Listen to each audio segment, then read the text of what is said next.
Hello, this is Mocar's Kim Hwan Young. I'm currently in Gothenburg, Sweden. It's a bit unusual here, isn't it? I'm right, I'm inside a gay, very secretive area of Volvo's factory. The reason I'm in this secretive factory is to take a look at the ES90. Wow. Oh my gosh. Wow. Isn't it shocking? Isn't it really shocking? It has a shape that anyone who sees it would fall in love with at first sight. It's much larger than I expected. Volvo ES90, Volvo's ambitious creation. What kind of car is it? Stay to discover more.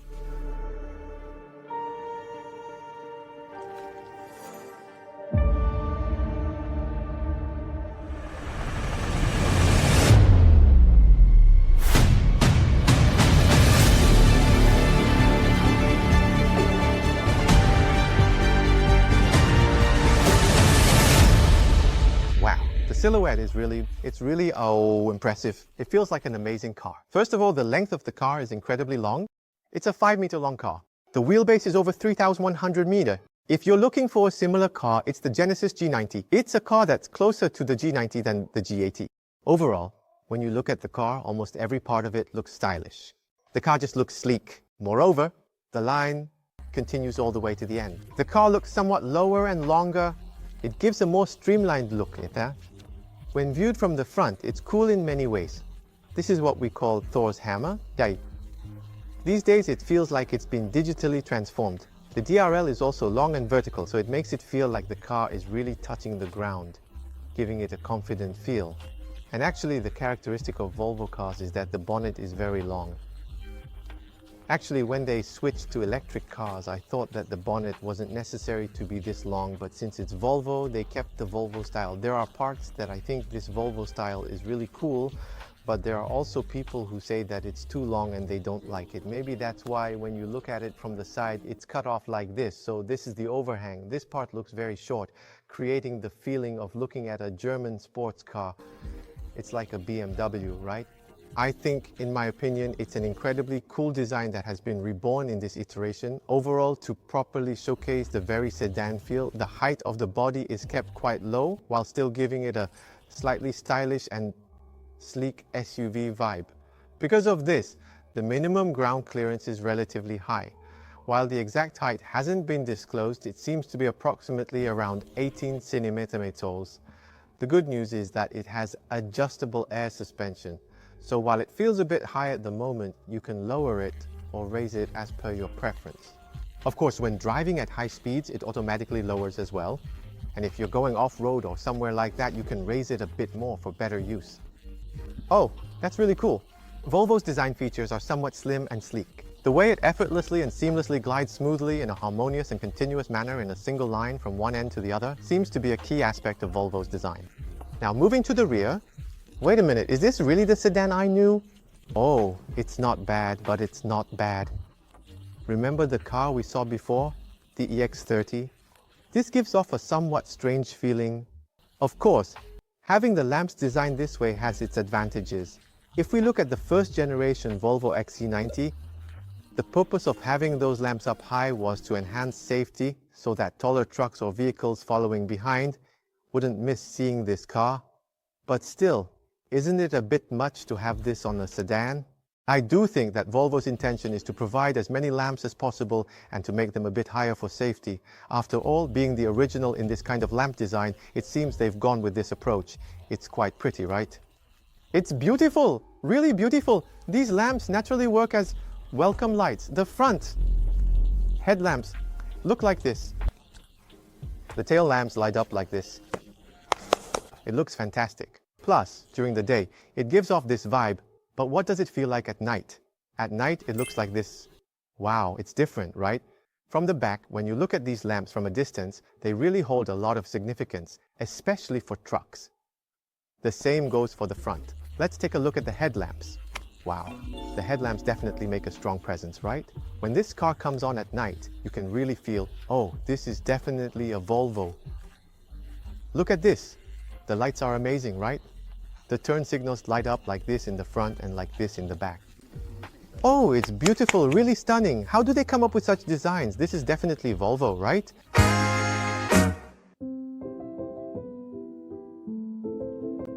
But there's one important thing. If you look at electric cars these days, why is the trunk space so big? You see, when you open it here and put things in, you have to maneuver them, which is inconvenient. But this car, a sedan, has a wide opening hatch.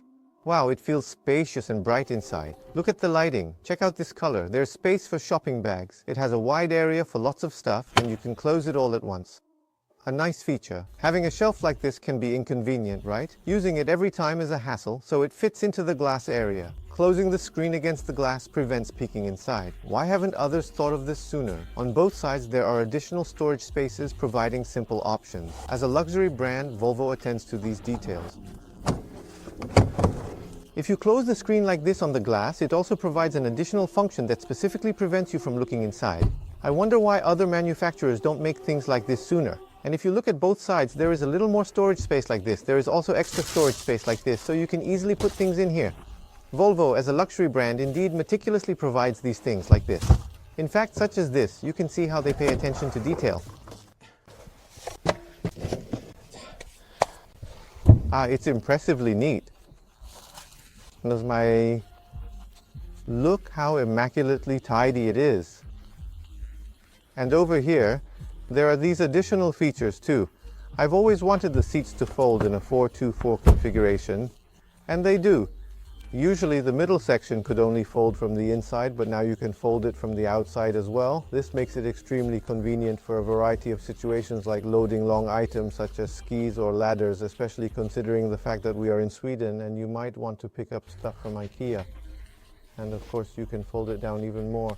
It's surprisingly spacious. You could even sit in there comfortably or even lie down.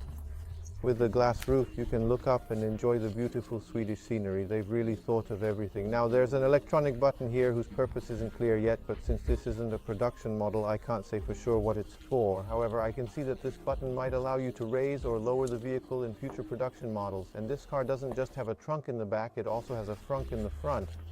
It's designed nicely, but I was hoping it would open without a lock. Unfortunately, it doesn't, so you have to lift it, but that's okay. It tilts really well, doesn't it? Right. So if you look here, the rubber is well placed to ensure that the items inside don't get contaminated. And if you look to the side, there's a small storage space like this. The storage space currently has the tire repair kit inside. They've even labeled the spot for the charging cable. I just designated places for things like tripod placement and charging cable placement. In storage space, it's actually a good idea to clearly define what each space is for. From our perspective, in our opinion, that's how it feels. Plus, the inside is extremely well organized. It's so tidy that in fact it might make maintenance a bit tricky. For example, there's a space for adding coolant that you have to twist to open.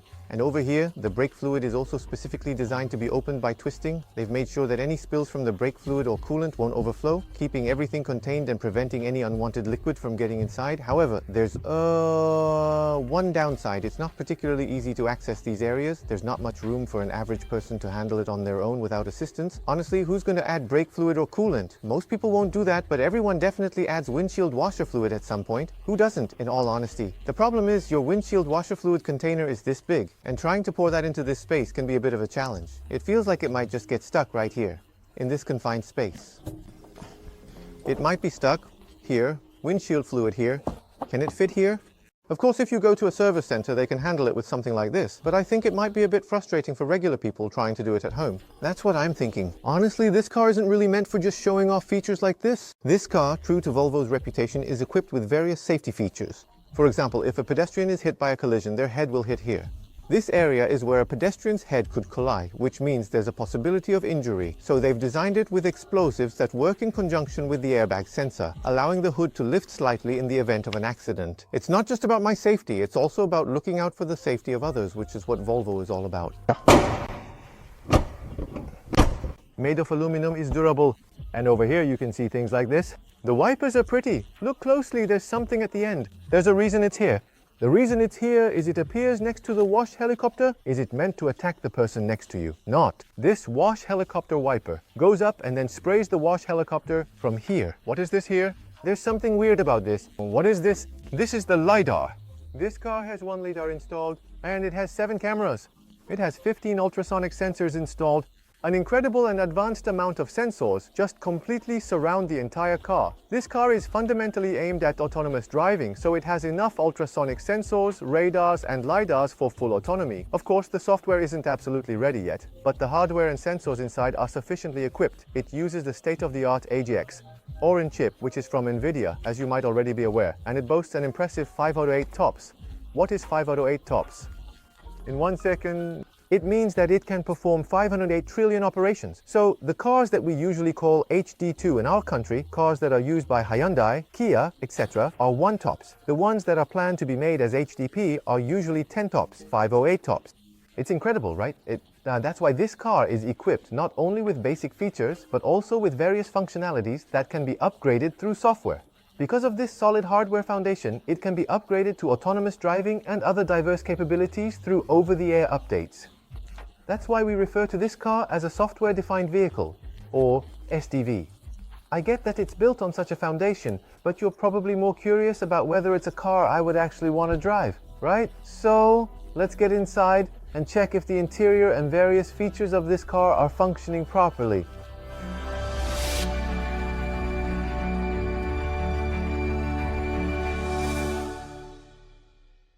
Wow, is this what the back looks like? Wow. This is amazing. It's really interesting, but I wonder if the high floor is going to be okay. Wow, the handle looks like this. It's really unique, isn't it? The seats are really comfortable. Anyone can feel that these are well-made seats. So from the back, you can see that true to Swedish design, it has a very luxurious interior that resembles something you'd find in a home.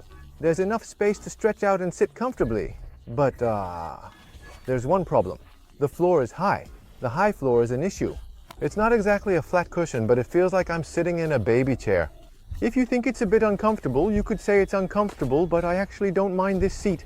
I usually sit with my legs under the desk, so I think it might be okay. Well, it's not bad. Of course, you can do it like this. You can either stand it up or lay it down. Oh, that's nice. These things are possible. And the ceiling can be completely transparent or completely darkened, which is another feature worth mentioning. And the sense of openness is really refreshing. There's something like a hanger here. You can pull it out and use it like this. Why did you make this so it can be pulled out? You want to make sure it's safe, right? If you fold it down and load stuff in the back, what if that stuff rolls forward and hits the person in front? So they provide a net here to prevent the items in the back from hitting the front passenger and to keep them from rolling around. It's a very sturdy design. And if you look at the back, you can adjust it with a touch like this, but I feel like it's not as pretty as the touch displays Volvo has used before. That's a bit disappointing. Anyway, those functions are well designed in various ways. And right now, the mouse and wicking are positioned here. There's a continuous cone, and there's a tweeter here too. They've put in 2 long speakers, and there's another one here. Wow, look at this. The ambient light is coming through the wood here. It's coming out through the wood here. First of all, it basically uses a very cool white hash interior, and I think Volvo is more like Volvo. When it comes to the interior, it doesn't completely cross over into luxury, but it definitely showcases a very high-end design. So it seems like Swedish luxury is a bit different from American or German luxury. It's completely different from Chinese luxury. What makes it different is that Swedish luxury is neat and tidy. Even in really luxurious hotels in Sweden, the interiors are just neat and tidy. It's neat and tidy, which is characteristic of Nordic style, so it really showcases those elements in the interior design. And the armrests are designed like this, and when you lower the armrest, oh, come up. I made this come up. Look how fancy it is. Aren't you crazy?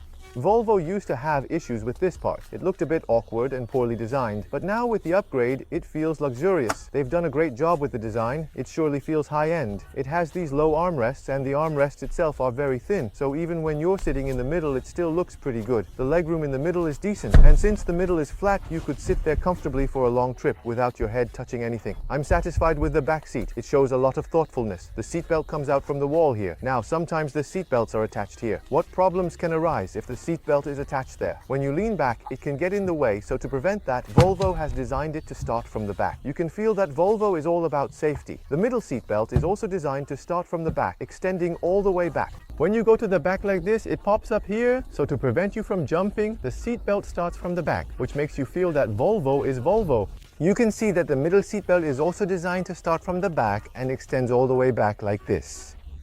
It really shows their commitment to ensuring that everyone in every seat can travel safely. All right, we've looked at the back seat, so let's move on to the front seat and take a closer look. We have 9 minutes left. I've moved to the front seats, and here you can see the wireless charging pad.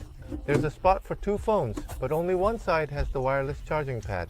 Oh, the Bowers & Wilkins sound system is really impressive. It supports Tidal, Google Assistant, and YouTube Music, which I really like. And here we have Spotify, right? Spotify itself is from Sweden, so it can support everything that comes out of Sweden. Let's take a listen to the sound a bit. Oh, wow. Check out the volume control lever.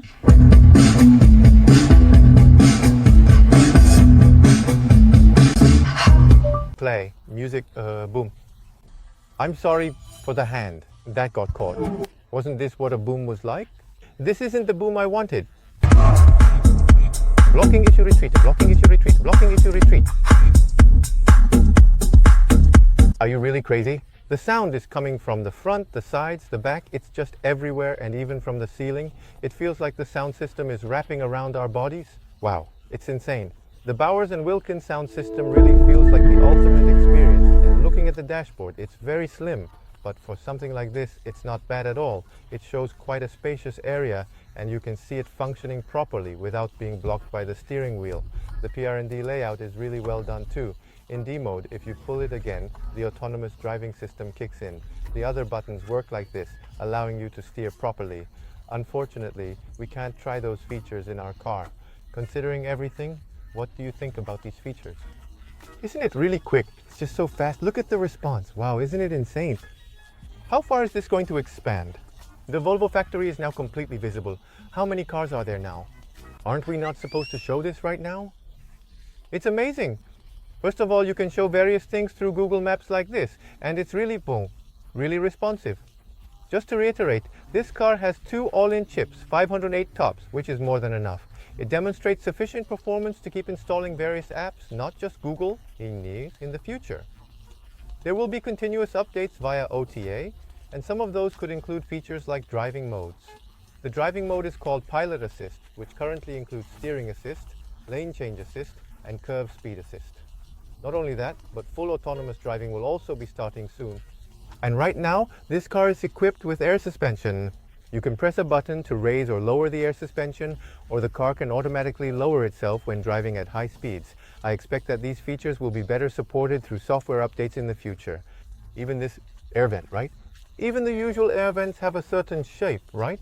Something like that. It looks all neat and organized without any clutter, just like this. And there are the Bowers & Wilkins speakers, and those look really high-end too. The separate speakers have been a symbol of Bowers & Wilkins for a long time, showcasing that kind of design. This center speaker isn't just one here, there's another one over there.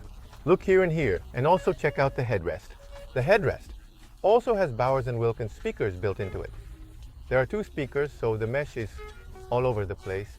You get the feeling that this car was built to have everything without any gaps, and there's no need to hide things like cup holders, but of course they have to be hidden because it's a luxury car.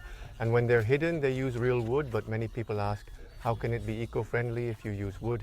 Using wood isn't necessarily a bad thing. It's the easiest way for us to collect carbon. What are trees made of? It's made of carbon, right? It absorbs carbon dioxide to grow. So if we can use that wood and ensure it lasts a long time, that can also be eco-friendly. Making a car from wood that can last over 10 years is a good approach. If you use that wood for chopsticks, that's not eco-friendly. If you use it for toothpicks, that's not eco-friendly either. But if you preserve the wood to be used in a car for over 10 years, that's fine. So we shouldn't say we shouldn't cut down trees in an extreme way. Instead, we should say that we need to get FSC certification and use recyclable methods, which has been the recent discussion. And looking at the leather, it's the same. At first glance, it looks like real leather, very luxurious, but it's actually made from vegan leather, which is synthetic. So everything in this car is eco-friendly. The aluminum used in this car is also significant. Over 20% of it is made from recycled materials. So all these visible elements are made from recycled materials, which gives us a sense of relief that by choosing Volvo, we are contributing to being eco-friendly, even just a little. It showcases a truly luxurious and high-end interior that can be made in Sweden, and on top of that, it has all the cutting-edge features. I think it would be great for everyone to take a closer look at what the Volvo ES90 represents. The question is the price, right? How much do you think this car costs? If you look at it, X costs around 100 million won. So compared to X, is it a little cheaper? If this comes out at around 90 million won, I think a lot of consumers will choose it. 8999, wow. Then I think this car could really shake up the market. First of all, it has a 111 kilowatt-hour battery and comes with 3 motors. The model with the highest performance can reach 100 kWh in just 4 seconds. The lowest trim model is rear-wheel drive, and even that has 333 horsepower, reaching 100 km in 6.9 seconds. That's incredible, right? I mean, even the most affordable model feels great to drive, is sufficiently rear-wheel drive, and definitely feels luxurious. So, I think a lot of people will think, this is enough for me. So, is that model priced at $899? Yes, I'm thinking about $89,999. Please, I really hope you can make it happen. Should I buy one then? I think that's a valid point.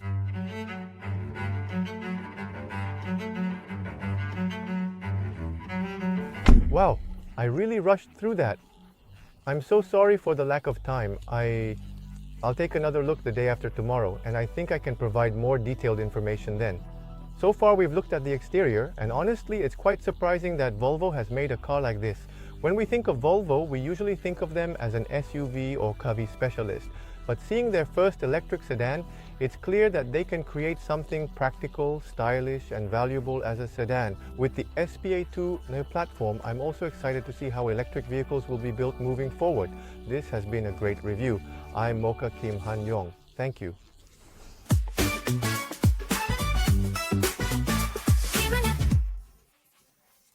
Subtitles, such as various types of subtitles, are provided and advertisements are included.